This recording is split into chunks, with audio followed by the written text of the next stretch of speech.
Friends, मैं हूं doctor Radha Dangi और आप सभी का मेरे इस चैनल पर बहुत बहुत स्वागत करती हूं। दोस्तों, सांस लेने की दिक्कत को डिस्पनिया कहा जाता है और वो बच्चों में भी हो सकती है और उसकी वजह से काफ़ी सारे बच्चों को काफ़ी सारी दिक्कत होती है।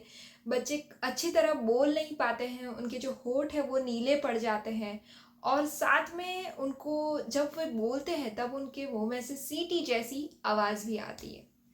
तो इसके कई सारे कारण हो सकते हैं, कई सारे लक्षण हो सकते हैं। आज हम उसी बारे में बात करेंगे कि आखिर इसके कारण कौन-कौन से हैं, आखिर इसके लक्षण कौन-कौन से हैं और इसमें इसको आप कैसे ठीक करेंगे। तो देर न करते हुए चलिए शुरू करते हैं। तो सबसे पहला कारण हो सकता है न्यूमोनिया। न्यूमोनिया एक वायरल या फिर बैक्टीरिया दोनों से हो सकता है। इसमें आप बच्चों को जो है वो खांसी होती है, सर्दी जुकाम हो जाता है और उसकी वजह से बच्चों को सांस लेने में दिक्कत होती है। ये एक तरह का फेफड़ों में होने वाला इन्फेक्शन है। नेक्स्ट देखें तो क्रूप। क्रूप में क्या होता है कि बच्चों में खांसी हो जाती है, सर्दी जुकाम हो जाता है और उसकी वजह से जो कफ है वो आपके फेफड़ों में जमा हो जाता है और उसकी वजह से भी सांस लेने में दिक्कत होती है।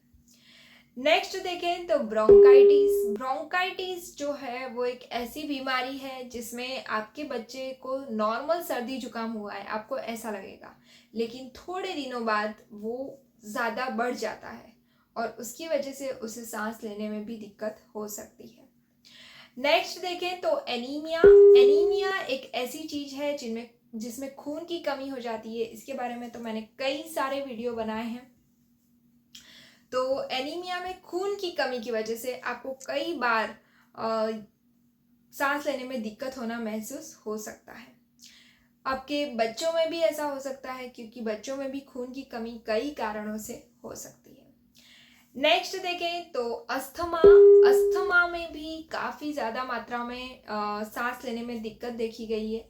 तो अस्थमा के दौरान उन्हें छींकें ज़्यादा आती है, ज़्यादा सर्दी जुकाम हो जाता है, बोलने में दिक्कत रहती है। साथ में जो बार बार जो अगर आपको आपके बच्चे को बार बार सांस फूल जा रही है, बार बार उन्हें दिक्कत हो रही है, यानी कि थोड़ी थोड़ी देर में, तो वो अस्थमा का लक्षण हो सकता है। तो अस्थमा खास करके जिनको एलर्जी रहती है, खास करके जिनको बार बार सर्दी जुकाम हो जाता है और जिनके जीन्स में अस्थमा है, उनको खास करके उनके बच्चों को अस्थमा हो सकता है। नेक्स्ट देखें तो अगर आपका बच्चा कुछ निगल गया है, बच्चे कई बार नादानी में कोई भी चीज़ निगल जाते हैं और उसकी वजह से भी बच्चों को सांस लेने में दिक्कत हो सकती है। अब हम ये जान लेते हैं कि आखिर इसमें आपको कौन कौन से लक्षण दिखाई देंगे। तो जब भी बच्चा बात करेगा तब उसके मुंह में से सीटी जैसी आवाज़ आएगी, उसके जो होंठ है वो नीले पड़ जाएंगे, उसे सांस लेने में दिक्कत होगी। साथ में वो जब आवाज़ करेगा तो उसमें से घर घर आवाज़ आएगी। साथ में मुंह में बहुत ज़्यादा लाड़ बनती है उनके, यानी कि सलाइवा ज़्यादा बनता है और साथ में उनको जो है वो कन्फ्यूजन रहता है। वे ज़्यादा अच्छी तरह बात नहीं कर पाते हैं, कुछ भी उनको पूछेंगे तो कन्फ्यूजन रहेगा, बात करते करते वे अटक जाएंगे। तो इस तरह के लक्षण देखने मिलते हैं। साथ में उनमें सर्दी जुकाम होना भी देखने मिलता है। साथ में आप कभी कभार उनको रोज़ की कंपेयर में ज़्यादा नींद आती है। तो ये सारे लक्षण उन्हें देखने मिल सकते हैं। तो इन सब चीज़ों से छुटकारा पाने के लिए आप क्या करेंगे? तो सबसे पहली चीज़ है, आप अपने बच्चे को हाइड्रेट रखें। हाइड्रेशन बहुत ज़रूरी है। अगर आपका बच्चा सिर्फ दूध पीता है तो आप उसे दूध पिलाएं या फिर आप जो फ्लेवर्ड मिल्क है वो पिला सकते हैं। अगर आपका बच्चा बड़ा है और खाना भी खाता है तो आप उसे इलेक्ट्रोलाइट सॉल्यूशंस दे सकते हैं, जैसे कि ओआरएस है। तो ये सारी चीज़ें दें। दूसरा देखें तो अगर हवा में नमी बनी रहेगी तो बच्चे को सांस लेने में इजी हो जाएगा। तो आप जब भी बाथरूम में उसे नहाने ले जाते हैं तब गर्म पानी चालू कर दें। तो गर्म पानी की वजह से क्या होगा, पूरे बाथरूम में धुआं हो जाता है और उसकी वजह से बच्चे के जो फेफड़े हैं वो सही तरह से खुल पाते हैं और सही तरह से सांस ले पाते हैं।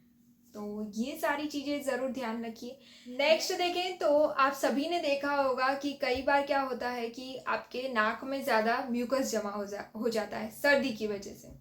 तो आपका नाक भर जाता है और उसकी वजह से आपको सांस लेने में दिक्कत होती है, तो उसको रिमूव करना ज़रूरी है। तो बच्चों को भी ये दिक्कत हो सकती है, तो बच्चों में भी आप उसे रिमूव करें, उससे उसे सांस लेने में आसानी होगी।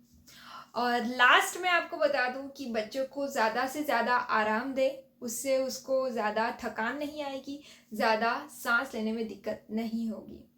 तो इस वीडियो के नेक्स्ट पार्ट में हम जानेंगे कि इसके लिए आप अपने बच्चों को कौन कौन सी होम्योपैथिक मेडिसिन दे सकते हैं। तो नेक्स्ट पार्ट ज़रूर देखिएगा। तब तक के लिए गुड बाय।